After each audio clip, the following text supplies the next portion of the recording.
All right. The next movie on our list, EDTV, starring Matthew McConaughey. Take it away, Jude. 1999, EDTV, rated PG-13 with a runtime of 2 hours, 2 minutes. This had a budget of $80 million. What? What do you think this brought into the box office? Oh, that's overpriced. I don't know. 100 million. Vader? 122. $35 million, Oh, it boys. bombed. Matthew McConaughey was not a box office draw at this point. Right. Well, Woody Harrelson was. Yeah, but he was barely in this movie. No, he was not. Is Woody Harrelson actually a box office draw? No, he's like a plucky sidekick. Yeah, he's a pluck. I mean, he's a good ass actor. Everybody loves everything he's ever been in, but He's never. Has he ever starred in his own? Natural Born Killers. Defender. White Man Can't Jump. Those. I don't think I've ever seen that movie. The Cowboy Way. The murderer. I wouldn't call him a leading man. The one where he's a serial killer. Yeah. What's that one called?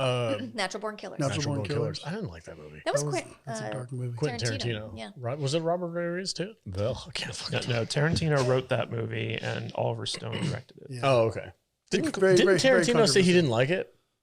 I think he said he was like I wasn't happy with the end product. Oliver Stone changed the script. Yeah, a lot. Oliver Stone is hack. Anyway, Too much cocaine. Ed Picerni is a regular guy with no real ambition, but lots of Texas charm. His brother, Woody Harrelson, is kind of a bro. His mom's kind of a hoe.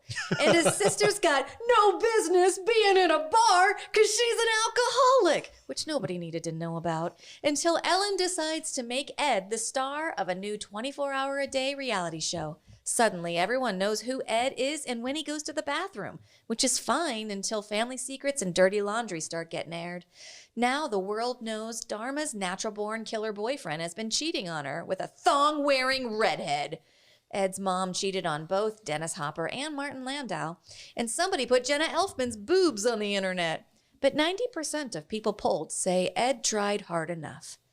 The studio sets him up with Elizabeth Hurley, an actress who just happens to be at the park with Ellen's dog while Ed's there with his friends. Things start to heat up with the she-devil, and ratings are on fire until Ed destroys her pussy, and now he's the butt of all the late-night TV jokes. Ed's so over having his life on TV all the time, but the studio doesn't want to let him go. When Ed tries to quit the show, Rob Reiner explains what breach of contract means and sends Ed packing. Not willing to bow to the authority of Marty DeBurgi, famed Spinal Tap documentarian, Ed uses the cameras to his advantage and gives the viewers a call to action. Dig up dirt on the showrunners so he can blackmail them into canceling the show. It's a plan so crazy, it just might work. This fucking movie. I want to, real quick before we get into it, I want to give a nice, big, happy, salty nerd shout out to Anima Confusa, 2-time trivia master, Patreon of the podcast. Her review of this movie is, this didn't need to be 2 hours. Other than that, it was fun. I think she summed it up.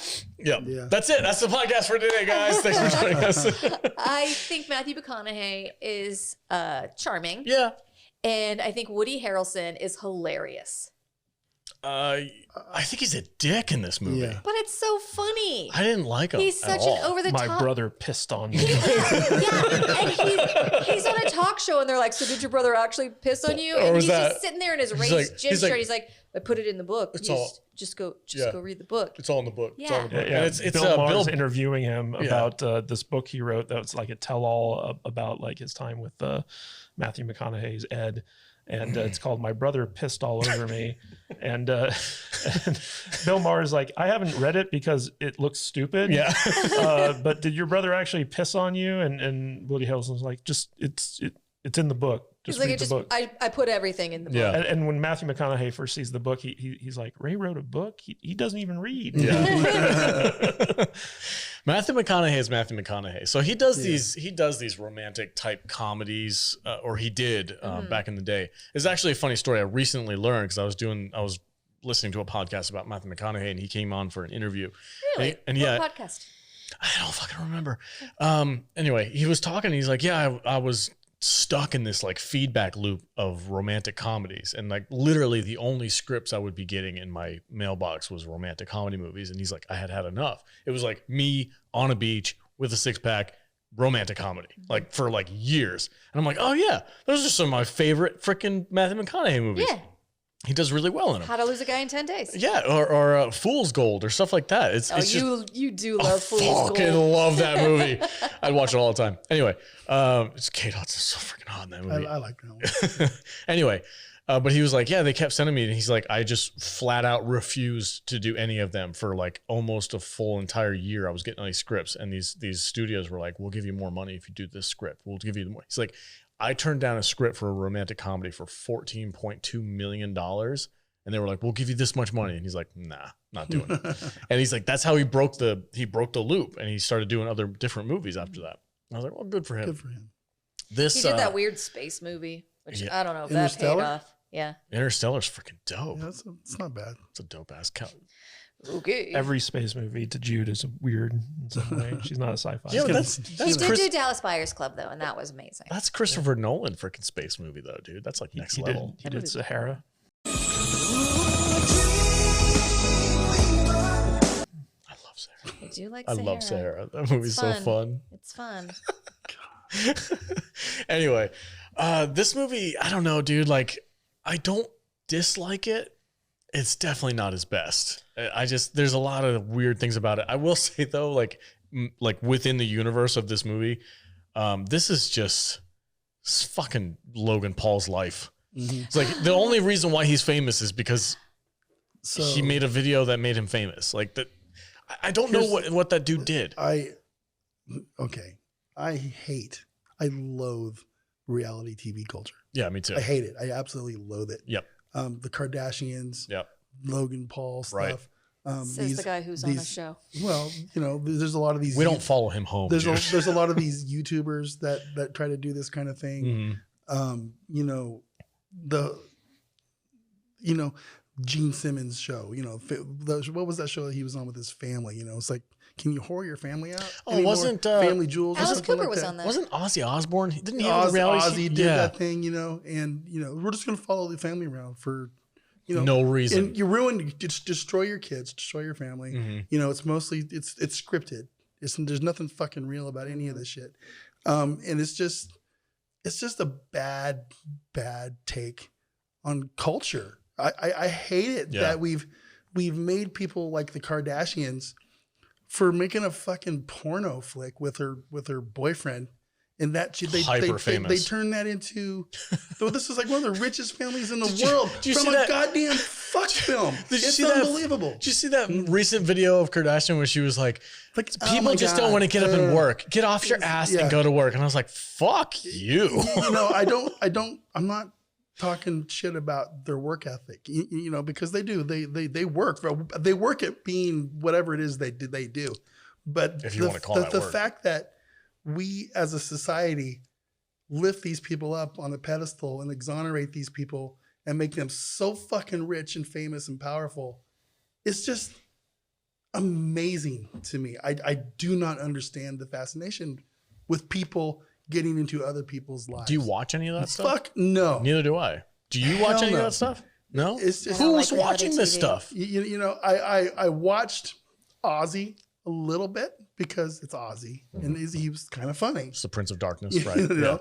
And I watched a little bit of the. Became sad. Yeah, and I watched a little bit of the Gene Simmons one, and just because it's Gene Simmons, and the metalhead in me is curious. But then you start finding out this stuff that they come up with in these shows. It's like that isn't real.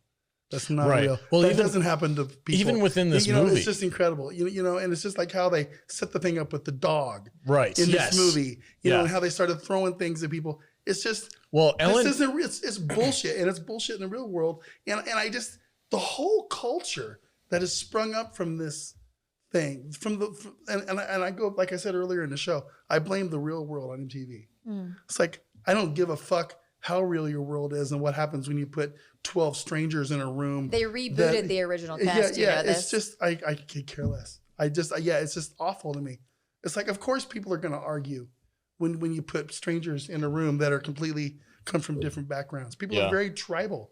People are going to congregate with people that they are comfortable with. That's just life. That's how human beings react. And I don't understand the fascination that people have with other people's business. I don't. I just don't. So in this movie, Ellen DeGeneres is kind of like the producer of this TV show that she's making. And like the dog thing that you mentioned, like this chick comes and she's trying to like hit on Ed. She's trying to get him away from his girlfriend that he kind of has a kind of like on again, off again type of relationship. They're like, well, she's rating low with the audience. We need to bring in a new girlfriend. So she brings in this other chick who's like a supermodel from freaking Europe or whatever.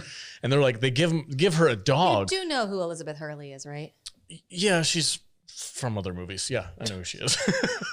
Fine. Alex doesn't know who Elizabeth Hurley is. It's whatever. Bakula. She's in that other movie. This is another Bakula She's moment. in that like Brendan Fraser movie, and she's in some other shit, and she's famous for some reasons. Okay, continue. Yeah.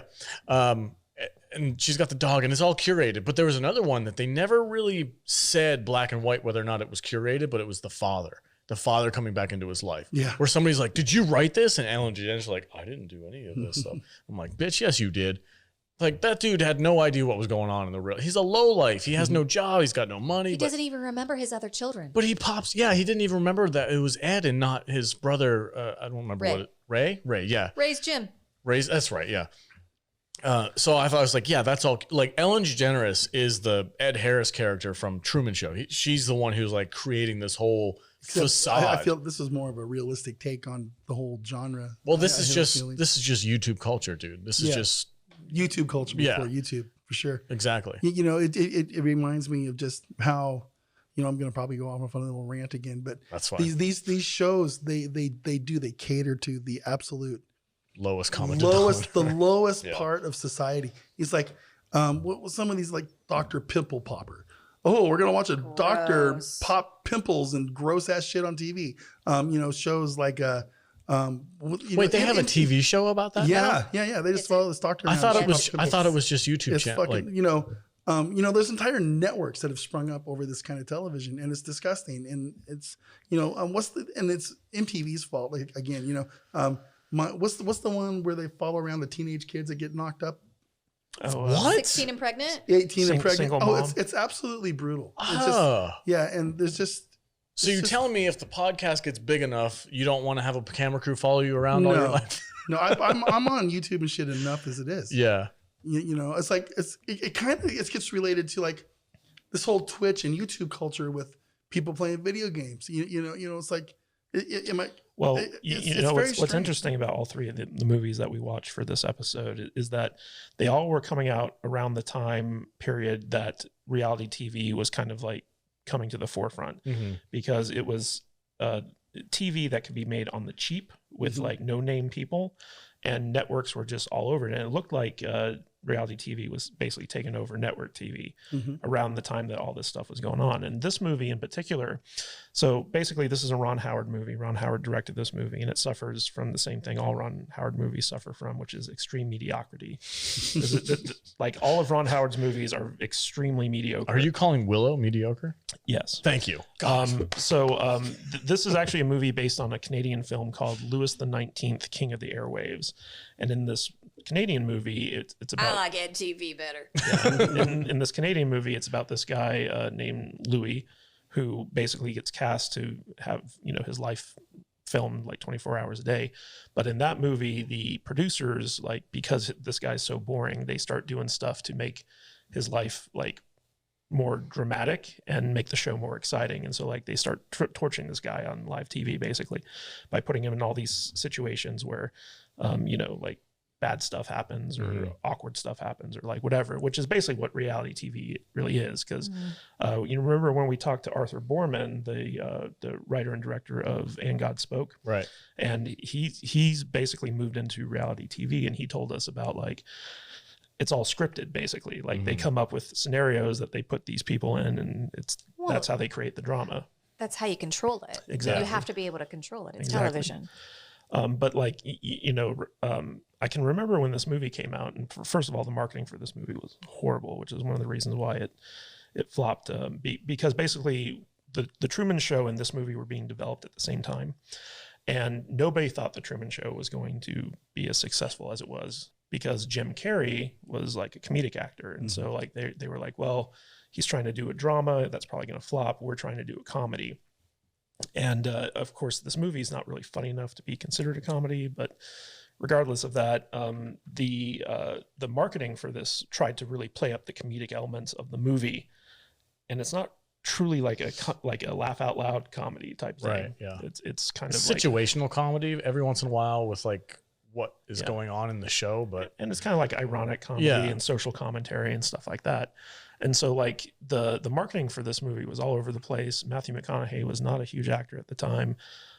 Jenna Elfman was coming off of Dharma and Greg, but like Hollywood kept trying to make her into something more than she was. I always liked her. Is that the chick from Grey's Anatomy? No. No. Okay. I thought that was her. They did her dirty in this movie. Like they did not make her look good in any way. She was, they was unflattering in every circumstance. And you know, what's funny is that, so Dennis Hopper shows up as Matthew McConaughey's father in this movie. And Dennis Hopper was originally cast as Christoph in the Truman Show. And he was on set for one day before he walked off because he didn't get along with Peter Weir. and so like they brought in, Ed Harris to replace him, and Ed Harris had like a week to prep before like his stuff started shooting. But it's kind of funny that Dennis Hopper left that movie and then hopped over to EDTV for his like little miniature role in this movie. And it bombed. Yeah. Oh man. But you know, in a weird way, like I find this movie is more authentic than the other two movies in terms of like the reality TV experience. Because I mean, like if you go on Twitch right now, the IRL channel has like people doing this stuff all the time, and it can be fascinating, especially like if the person's interesting or like what have you. But this was way before any of that stuff, and in a way, it kind of almost predicted it. Yeah, like the whole influencer culture. So like for instance, there's a scene in here where Ed is on like the Tonight Show, and as he's leaving backstage, he's like, "Hey, do you want any sodas for the ride to the airport?" And he's like, "Yeah." And he's like, "Coke or Pepsi?" And he's like, "Pepsi." And then like in a different scene, the next day, next day, they deliver like a whole Pepsi. He's completely like sponsored by Pepsi. Yeah, it's ludicrous. But I do agree with you. It did predict a lot of what our modern culture is like with the online internet, because everybody has a camera, everybody can upload videos, and if you're interesting to the lowest common denominator, well, it's ruined network television. For sure. Yeah. Thanks for watching, everybody. Well, I don't know. We don't do the same thing though, because we're not following We're ourselves. not a reality. Yeah, we're not a reality show. We're a talk show. Yeah. Keep telling yourself that. It's just, I don't know, dude. It was a weird movie. I don't hate, like I said, I don't hate it. I found it the most real of the ones that we watched. It is the most authentic. But at the same time, like no reality TV is real. And it's just so infuriating that we're in this like cycle of people being obsessed with reality TV. And I think generally people kind of get like this without it being based on reality either, but like people think that you are your character. And with reality TV, it's like even more so, people are obsessed with like who these people are, and they think that they know them, but none of it's real. None of it is real. Nothing is real. Trust no one. Here's the stuff that annoys me about this kind of television. I don't watch the Kardashians. Right. Okay, but I absorb enough of it through culture that I know things, right? Sure. So last week when fucking Kourtney Kardashian is in town, and she goes and she marries that drummer dude that she's going out with, right? Oh, really? They got married? Well, it was a fake marriage at one of the local things. They didn't have a license, but they still did it. And this made like national headlines. Boom, right? Okay. Yeah. Kourtney Kardashian fake marries the drummer from, I forget. I just don't know his name. But in my head, I'm pissed off at Kourtney Kardashian. And you know why? Because she's not with Scott Disick. Who the fuck is Scott Disick? The father of her children, who she should be married to. You know, and why do I care? We don't get to have an opinion. Why do I care? But we do get to have an opinion, because that is what their fucking brand is. That's what feeds their whole brand. Yeah. That's their entire life. Yeah. So we do get a fucking opinion. And don't tell me I don't, because that's how they make money. You know what I'm saying? Yeah. It's just insane. It makes me mad that I even think that stuff, because I really don't care. And it's annoying. Being just like a regular ass person. So the venue that Kadish and I are having our wedding, Scott Disick had his fucking birthday party there. And so I've been going to their website trying to find like pictures of events and stuff. It's all Scott Disick. All Scott fucking Disick. It's like, son of a bitch. You know, the best part about this movie is Matthew McConaughey and Woody Harrelson together on screen because like their chemistry is great. They're both great actors. It reminds me that they were in True Detective together the first season. Oh, that's right. And like, you know, just seeing them as like a paired up together. Woody Harrelson's always the best when he's like paired up against someone that he can play off well, like, you know, Wesley Snipes in the 80s and stuff like type. yeah, Wesley Snipes type. The Wesley Snipes type. So like whenever they were together on screen, I felt like this movie worked really well. And then like when it was just Ed and like, you know, he's pining after Jenna Elfman's character and stuff like that, like I just didn't care because I didn't find Ed as interesting of a character as when he was like playing off of his like schmarmy brother, you know? Yeah.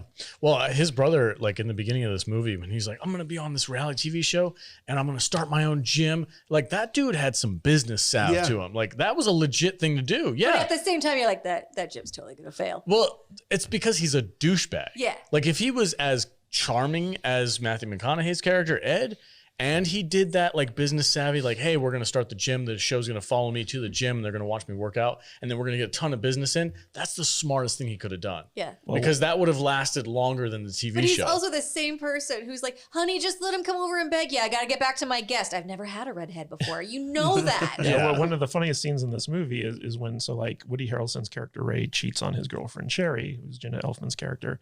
And he sends Matthew McConaughey over to kind of like smooth over the fact that on national TV, like he revealed that he was cheating on his girlfriend.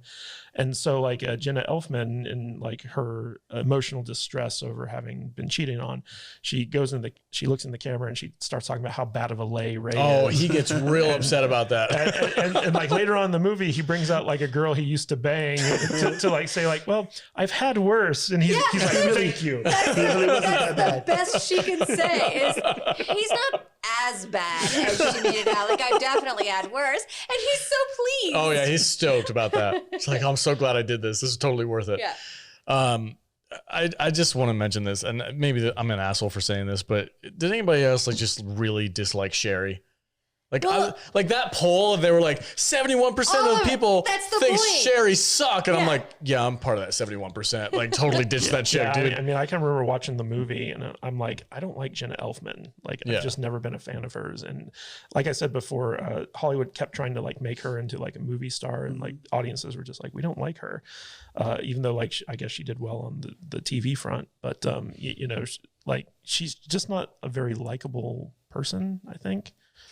Like she doesn't have the star power. Well, so her breakout role was in Dharma and Greg, and she was amazing in that. She was so likable, and she played this character that is just one in a million. You cannot keep recycling this role. And every time they put her in something else that was like a romantic comedy, it just didn't work because like as an actor, she didn't have the I guess the depth to pull off something kind of layered. Her character in Dharma, when she was playing Dharma, was like a hippie child, and it worked for her. I'm looking up right now, like who I know this actress's face, but I've never watched Dharma. Also, she had some really bad extensions in this. Her eyebrows were real 90s. Oh, real 90s. You getting her confused with somebody? Oh, it I looked am. like sad faces over each eye. Yeah. You're getting her confused with the lady that was the lead in that Meteor movie. Meteor movie? Yeah. Taya Leone. Taya Leone, I bet. Because I get them two mixed up sometimes. Oh, no, you mean the chick from Jurassic Park 3? Is that her? Yeah, Yeah. that's her. Yeah. No, I'm not getting. No, I thought she was the chick from Grey's Anatomy. I don't know why. I thought I thought that's who that was. The whole movie I was watching this, I'm like, I think that's the chick from Grey's Anatomy, which is another show I've never watched. But I know her face, but I don't know where I've seen it before. I mean, the cast for this movie is great. Yeah. And I love every time Rob Reiner's on screen because I kept thinking about his character from Spinal Tap. Right. Yeah. And Harry Shearer is actually in both The Truman Show and this movie. You know, he plays the TV show panelist on this movie, and then in the Truman Show, he was the guy who was interviewing Christoph. That's right, yeah. And he was also in Spinal Tap. Yeah, you know? So, and he's also in, I almost said Jurassic Park, in Godzilla 98. Okay. he's the main news dude who's like the smarmy news guy. That's where I know him from. Really, not The Simpsons or anything like that? Nope. Godzilla 98. Terrible movie. He's gonna die on that hill. It's a great movie. I'm gonna buy that DVD and put it right behind me. I actually think I have that. Do you I was really? just gonna say, God. I think we do have It's it. going on the shelf. Anyway, so I don't know, dude. I didn't like Sherry. I thought she was terrible. And I was like watching this movie and I'm like, I love her roommate though. her roommate was roommate's great. fun. Yeah, she's great. You know, she's who's Twister. terrible as Ed's mother. Ed's mother. Yeah. Well, that's the thing is like as this movie progresses, you realize that everybody in Ed's life is awful. Like his mom is terrible. His dad's a piece of shit. The only person that was good to him was Al. I love And he got Al. shafted at the end of this movie. His wife went off and banged her old ex-husband to death. And he's like, that's fine. How funny was Jay Leno though?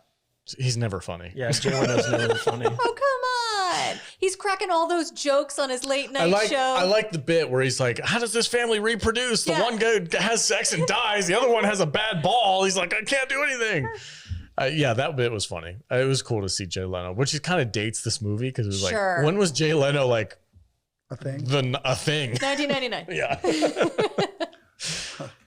You don't even know who Johnny Carson is, do you? I know the name, but if you put a picture of all the late night show hosts on the wall, I wouldn't know which one was which. Conan got done dirty, man. He certainly did. Conan, there was something happened with Conan, huh? I don't remember. Well, he was No. the heir apparent for the Tonight Show. No, it was David Letterman that got done dirty.